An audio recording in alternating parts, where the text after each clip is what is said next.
स्मरणमा पनि आएको छ। योभन्दा अगाडिको चुनावमा जब हाम्रो पार्टीको तत्कालीन अध्यक्ष नै गुडिरहेको गाडीबाट हामफाल दिएपछि कहाँ जाने के गर्ने भन्ने थाहा नै थिएन क्या होइन। एकदम असहज परिस्थिति थियो। अब अहिले विपिनले ल्याएको जस्तो त्यतिखेर के गर्ने कहाँ जाने थाहा थिएन। विपिनले ट्याप्पै टिपिहाल्यो। अब मलाई नटिप्या भए चाहिँ आज राजसभा र विवेकसित मेरो पार्टीमा एकीकरण हुन्थ्यो क्या। तर विपिनले होइन यो विचार मिलाएर यसरी जानुपर्छ भनेर ल्याइसकेपछि अब आज जे जस्तो भयो राम्रो नै भयो। 3 वर्षको यो 3.5 वर्ष उतार चढाव राजसभालाई पनि यो यात्रा सजिलो थिएन, विवेकशीलाई पनि थियो। विवेकशीले त्यतिखेर भनौँ न उज्जवल दाईलाई एरिका भाउजूलाई पनि म आज एकदम मजाले किन सम्झिन चाहन्छु भन्दा केही गर्नुपर्छ भन्ने मलाई थाहा थियो। तर मेरो आत्मबलहरू एकदमै कमजोर थियो कि अहिले पनि म धेरै मान्छे अगाडि यसरी बोल्दाखेरि अहिले पनि म नर्भस हुन्छु क्या खास। तर उज्जवल दाईले त्यो चिज चाहिँ मलाई कसरी गरिदिनु भन्दा उहाँको उपस्थिति कस्तो थियो। मैले उज्जवल दाईलाई एउटा भोजमा भेटेँ हो क्या।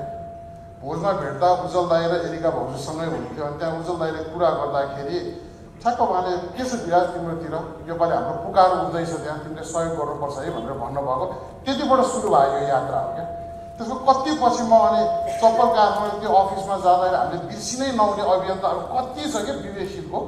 मलाई के थाहा छ भन्दा आज यो समग्रमा देश विदेशबाट हेरिराख्नु भएको साथीहरू, हाम्रो विवेकशीलका साथीहरू, राजसभाको साथीहरू एउटा छुट्टै आशा र ऊर्जा पनि छ भन्ने कुरा मलाई थाहा छ। किन त्यतिखेर विवेकशील चाहिँ एकदमै मूल्य मान्यताको राजनीति गरिरहेको, सङ्ख्यामा कम भए पनि जुनै ठाउँमा पनि एउटा वैचारिक स्पष्ट भएर उभिन सक्ने खालको राजनीतिक संस्कार सिकेको ठाउँ हो क्या त्यो होइन। अनि अब उज्जवल दाईसँग त्यो भेटिसकेपछि मैले त्यतिखेर पुरातन राजनीति भनेर कस्तो सोचे र त्यो चप्पल कारखानामा जसरी त्यहाँ हाम्रो साथीहरू अभियानको लागि कसरी तयारी गरिरहेको देख्दाखेरि मैले कहिले पनि कल्पना गरेको थिएन कि राजनीति यसरी पनि गर्न सकिन्छ, प्ले कार्ड लिएर पनि गर्न सकिन्छ भनेर कल्पना गरेको थिएन क्या। तर त्यहाँ भएको साथीहरू मेरो उमेरमा सानो तर पोलिटिक्समा चाहिँ मभन्दा नेताहरू धेरैजना मभन्दा उमेरमा सानो हुनुहुन्छ क्या। त्यो उहाँहरूले गरिराख्नु भएको गतिविधिले एउटा प्रेरणा पनि प्राप्त भयो होइन। त्यसपछि स्थानीय चुनावको कुरा आयो। त्यसपछि अनि उज्जवल दाईले चाहिँ काठमाडौँ यो फेरि तपाईँलाई जानकारीलाई यो काठमाडौँ महानगरको नगरसभा हुने हल पनि हो क्या होइन। अनि उज्जवल दाईले चाहिँ काठमाडौँको एउटा एकदमै चित्र देख्नु भएको थियो क्या उहाँले होइन। उहाँ चाहिँ यस्तो हुनुपर्छ सहर भन्ने खालको। त्यो हुँदाखेरि त्यतिखेर 21औं शताब्दीको 21 वर्षको उम्मेदवार भनेर रन्जुलाई अगाडि बढाउँदाखेरि रन्जुको फर्स्ट क्याम्पेन चाहिँ हामीले सँगै गरेको थियौँ क्या दलाची भन्ने ठाउँ 12 वडामा होइन। अनि रन्जुले मलाई त्यतिखेर भने पनि म सम्झिन्छु क्या, दाइ तपाईँ यहाँ नेवारीमा बोल्नु न भन्थ्यो क्या। आफूलाई भर्खर पार्टीमा आएको बोल्न त राम्रो आउँदैन, भाषणै दिने भन्ने त झन् कल्पना पनि भएन क्या। अनि उनले भनेको थियो होइन। अनि त्यसपछि खास त्यतिखेरसम्म पनि मेरो नेवारी भाषा राम्रो पनि थिएन क्या खास। त्यसपछि जानी नजानी कोसिस गर्नुपर्छ, मान्छेले खिसी पिडी गर्छन् जिस्काउँछन् भन्दा भन्दा त्यो आइसकेपछि काठमाडौँ महानगरपालिकाको संयोजक भएर त्यो वडा गठनहरूको यात्रा होइन। पछि साझासँगको एकीकरण पछाडि वर्षमा धेरै साथीहरू आज हामीले यहाँ देखेको मात्र साथीहरू होइन, राजसभामा पनि होइन, विवेकशील साझामा पनि होइन, पछाडि धेरै साथीहरूको महत्त्व छ।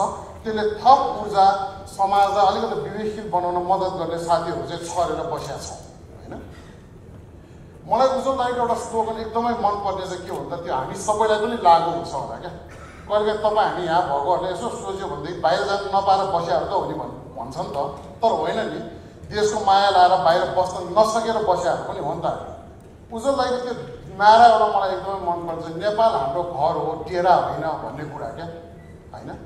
त्यो चाहिँ हामी सबैको लागि पनि किन सान्दर्भिक भन्दाखेरि कहाँ जाने ठाउँ कहाँ छ यहाँबाट होइन। भनेपछि यही ठाउँलाई राम्रो बनाऊ, आगामी पुस्तालाई पनि पुस्तान्तरण गर्दाखेरि पनि एटलिस्ट अहिलेको भन्दा अलिकति राम्रो बनाउन सक्छौँ कि भन्ने खालको त्यो न्यारेसन त्यसमा थियो होइन।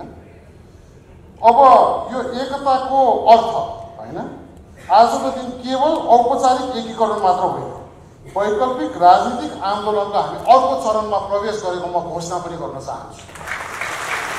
यो भनेको के हो भन्दा जहिले पनि देश दुईटा ध्रुवमा बाँडिरहेको हुने, ध्रुवीकरण हुने, कहिले कुन वाम कुन गठबन्धन के गठबन्धन हुने।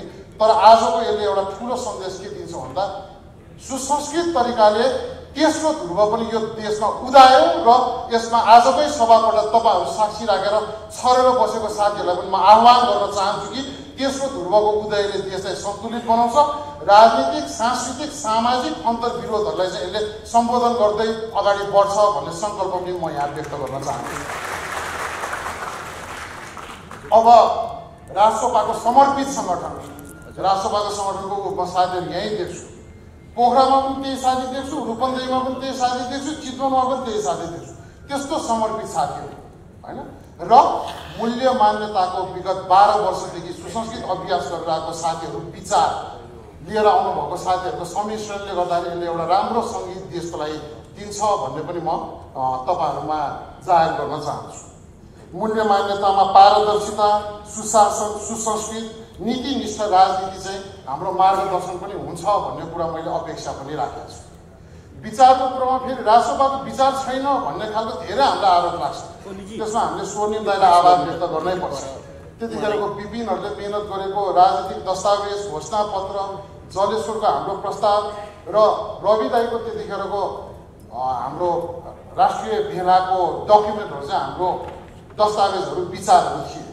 तर त्यसलाई हामीले सङ्गठनको रूपमा लानुलाई 3 वर्ष बामे सरकारको पार्टीले त्यसलाई हामीले अझ जरासम्म लान सकेका थियौँ। आज तपाईँहरूले यसो याद गर्नुभयो भने कस्तो दिन क्या। अब खुसी पनि छौँ, दुःखी पनि छौँ क्या। उज्जवल दाइ स्वर्गीय भएर जानुभएको छ, तर उहाँले एउटा विचार, एउटा भिजन, 21औं शताब्दीको राष्ट्र कस्तो हुनुपर्छ, सरकार कस्तो हुनुपर्छ भन्ने मार्गदर्शन गरेर जानुभएको छ। रवि दाइ आज यहाँ हुनुहुन्न, हिरासतमा हुनुहुन्छ, जो चाहिँ अभियानको त्यसमा नै टेकेर घोषणापत्रमा नै विवेकशीलको त्यो अभियानको कुरालाई हामीले सम्बोधन गरेको चिजको अभियन्ता भएर रवि दाइ उहाँ पनि हुनुहुन्न क्या। तर आज तपाईँ हामी साक्षी भएर के राख्नुपर्छ भन्दा उज्जवल दाइको आत्माले पनि केटाहरूले, भाइ बहिनीहरूले गरेछन् है भन्ने खालको एउटा भावना त्यहाँ पनि हामीले प्रार्थनाको रूपमा, र रवि दाइले पनि पछि आउँदाखेरि उहाँ हिरासतबाट मुक्त भराउँदाखेरि यो त यस्तो दिगो दह्रो तरिकाले अगाडि बढेको सङ्गठन बनिसक्नुपर्छ कि त्यसमा देशव्यापी रूपमा जाँदाखेरि चाहिँ मैले पहिला पनि भनेको थिएँ, त्यो पहिलाको जस्तो रगतका बाछिटाका रातो रङ होइन कि हाम्रो यो शान्तिको प्रतीकको निलो रङले चाहिँ देशलाई हामीले मनाउन ल्याउन पर्नेछ। र आज उत्साहजनक कुरा के भन्दा निलो फेरि निलै रङ रहेछ क्या, दुइटैको अलिक गाढा र अलिक हल्का निलो रहेछ होइन। मिसिएपछि पनि नराम्रो रङ चाहिँ निस्किँदैन जस्तो लाग्छ मलाई, राम्रै रङ निस्किन्छ जस्तो लाग्छ। अब आज मैले अलिकति विपिनको पनि मैले भनिहालेँ, संवाद समितिको स्वर्णिम दाइको नेतृत्व होइन, त्यसले गर्दाखेरि अझ स्वर्णिम दाइले पछि कुरा राख्दाखेरि यसको ग्राभिटी मलाई दाइको पार्टीमा आगमन भएपछि, उपनिर्वाचनपछि आगमन भएपछि मलाई एउटा एकदमै राष्ट्रसभामा अलिकति व्यवहारिक कुराहरू, अलिकति परिपक्व तरिकाले कुरा गर्ने नेतृत्व आएको महसुस मैले दाइलाई भनि पनि राख्छु। किन स्वर्णिम दाइको चाहिँ एउटा एकदम ठुलो योगदान के छ भन्दाखेरि सबै चिज छरिएकोलाई अलिकति व्यवस्थित गरेर यसरी छौँ, यसका प्रज एन्ड कनहरू यसरी हो भनेर त्यसलाई अलिकति प्राज्ञिक तरिकाले बुझाइदिनेले गर्दाखेरि पनि आज पार्टीले एउटा गति पनि लिइरहेको छ र अब छिट्टै गन्तव्य पनि तय गर्दैछ। स्वर्णिम दाइलाई म एकदमै आभार पनि व्यक्त गर्छु। दाइसँग कुरा गरेँ म नोट निकालेर नोट चाहिँ बनाइहाल्छु क्या, के चुकिहाल्छ भनेर। अनि कतिवटा भाषा चाहिँ फेरि गुगलमा गएर पनि खोज्छु क्या दाइले भनेको कुरा। सो दाइलाई एकदमै आभार पनि। अब म तपाईँहरूलाई कसरी पनि निवेदन गरौँ भन्दा उज्जवल दाइको अर्को एउटा एकदम ठुलो योगदान छ, जुन चाहिँ अब हामी मिश्रित भएर एउटै खोला भएर अगाडि जाँदा दाइको एउटा वाइ नेपाल भन्ने किताब पनि छ क्या। फेरि उज्जवल दाइको नेचर चाहिँ कस्तो थियो भन्दा सबै कुरालाई चाहिँ उहाँ एकदम मिहिन ढङ्गले सानो सानो चिजलाई पनि एकदम चिन्तन गर्ने। नेपाल किन राख्दा ठिक कि विराज किन नेपाल राख्दा ठिक पनि धेरै सोच्दिने क्या उहाँ। नेपाल नै किन भन्ने, भाइ नेपाल भन्ने उहाँको पुस्तकले चाहिँ कस्तो खालको सम्भावना बोकेको छ भन्ने कुराहरू राखेको छ। मलाई के लाग्छ भन्दा भोलि हाम्रो लागि त्यो प्रशिक्षणको लागि पनि त्यो काम लाग्ने कुराहरू चाहिँ त्यो किताबमा पनि छ जस्तो लाग्छ। अब आज म अलिकति हाम्रो सहकार्यको दर्शन पनि तपाईँहरूलाई निवेदन गर्न चाहन्छु। सबैजना सँगै आउनु सुरुवात, सबैजनाले सँगै काम गर्नु प्रगति हो, र सबैभन्दा महत्त्वपूर्ण कुरा सबैजना सँगै रहिरहनु चाहिँ सफलता हो। हाम्रो मार्गदर्शनको सिद्धान्त पनि यही नै भएको छ। आज आयो 3 महिनापछि फेरि अखबार त्यही हो, फेरि हाम्रो त बकुलाले माछा कुर्या जस्तो राष्ट्रसभाको कसले चाहिँ के गर्ला भनेर कुर्या हुन्छ होइन, त्यो नहोस् भन्ने पनि मेरो काम हो। मलाई त अहिले कस्तो लाग्छ भन्दा अब यहाँ भएको सबै नेताहरू यति र हेरिराख्नु भएको हाम्रा साथीहरू यति उत्कृष्ट हुनुहुन्छ कि अरूको आँखा लाग्ला भनेर कागती र खोर्सानी कानमा झुन्डाएर हिँड्नुपर्ला। आशा लाग्छ अर्को एउटा कुरा म तपाईँहरूलाई कसरी निवेदन गर्छु भन्दा यदि कुनै ठाउँमा छिटो पुग्न सबै एक्लै जाउँ तर टाढासम्मको यात्रा जान गर्नु छ भने चाहिँ समूहमा जाउँ भन्ने कुरा पनि आज यो सभाले देशभरि छरेको साथीहरूलाई चाहिँ सन्देश पनि दिएको छ एक्लै कतै छिटो पुग्नु सबै एक्लै जाउँ भन्छ हतारमा जाने हो नि त तर यत्रो साथीलाई लिएर जाँदा त मिलाउनु पर्यो को गाडी चढ्या छ छैन खाजा खा छ छैन शौच गरेका छ छैन सबै विचार गर्नुपर्छ त्यसले गर्दा टाढाको यात्रा गर्नेले चाहिँ समूहमा यात्रा गर्छ र आजको सन्देश पनि हामी टाढाको यात्रा तय गरेका छौँ भन्ने सन्देश पनि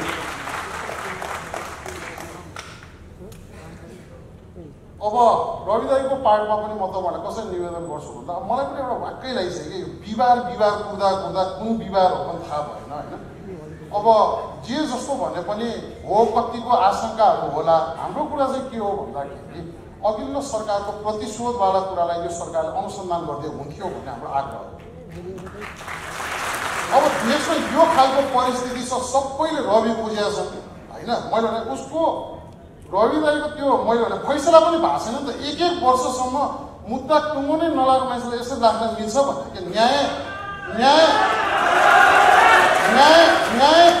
न्याय ढिलो गरिदिनु न्यायलाई ढिलो सुसु गर्नु पनि अन्याय होइन त भन्दा क्या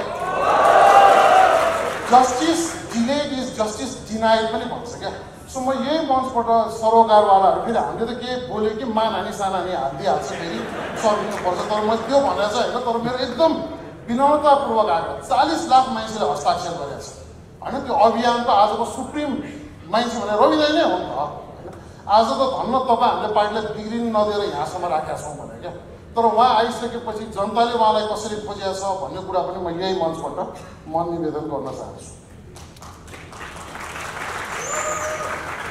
अब त्यही हो उसलाई एकदमै आभार गर्न खोजेका छौँ पवित्र भावनालाई गरेका छौँ फेरि समाज यही हो समाजको केही चरित्रहरू यस्तै छन् होइन गर्न खोजेका छौँ मूल्य मान्यतामा आधारितै भएर फेरि उज्जवल दाईको चाहिँ एकदमै उहाँ स्वर्गीय हुने टाइममा पनि अलिकति अगाडि म उहाँसँग लुम्बिनी यात्रा पनि गरेको थिएँ उज्जवल दाईको चाहिँ 2-3वटा चिजमा चाहिँ एकदमै रुचि भएको थियो स्वर्गीय हुनुभन्दा अगाडि एउटा प्रकृति एउटा संस्कृति होइन त्यसपछि अर्को चाहिँ युवाहरूको उद्यमशीलतामा चाहिँ उहाँको एकदमै रुचि छ आज हामी राष्ट्रपामा पनि गर्व किन गर्न सक्छौँ भन्दा हाम्रा धेरै साथीहरू चाहिँ उद्यमी नै हुनुहुन्छ आज पनि यहाँ कतिजना त पसल बन्द गरेर कामै छोडेर पनि आउनु भएको त्यो मासु भात पेट्रोल भनेर लाग्ने हाम्रो साथीहरू उज्जवल दाईको चाहिँ युवाहरू जहिले पनि उद्यमशील भयो भने त्यो 5 लिटर पेट्रोल र मासु भातमा बिग्दैन अनि यिनीहरूले विवेक प्रयोग गर्छ भन्ने धारणा छ त्यसलाई हामीले प्रवर्धन पनि गर्नुपर्छ त्यसमा म स्वर्णिम दाईलाई के रिक्वेस्ट गर्छु भन्दा एन्टरप्रेन्योरसिपको लागि कार्यक्रमहरू पनि पार्टीले अब बिस्तारै अझ चलाउँदै लागे फेरि हाम्रो इकोसिस्टम पनि बलियो छ नि कसैले केही काम हो हाम्रो बदनले अहिले आरोग्य तेल ल्याएको छ पार्टीको साथीहरूले नै प्रचार गर्दै लिएर पनि बिग्न थालेको छैन हाम्रो आन्तरिक हाम्रो संरचना पनि कमजोर चाहिँ छैन आर्थिक हिसाबले एकअर्कालाई सहयोग गर्यो भने अब अन्त्यतिर आजको एकता आवेश होइन दीर्घकालीन सामूहिक प्रतिबद्धता हो आजबाट हाम्रो यात्रा नयाँ अध्यायमा प्रवेश गर्दछ जहाँ सिद्धान्त व्यवहार र परिणाम एउटै दिशामा उन्मुख हुन्छन् भन्ने विश्वाससहित म आफ्ना भनाइहरू यहीँ अन्त्य गर्छु नेपालको जय होस्।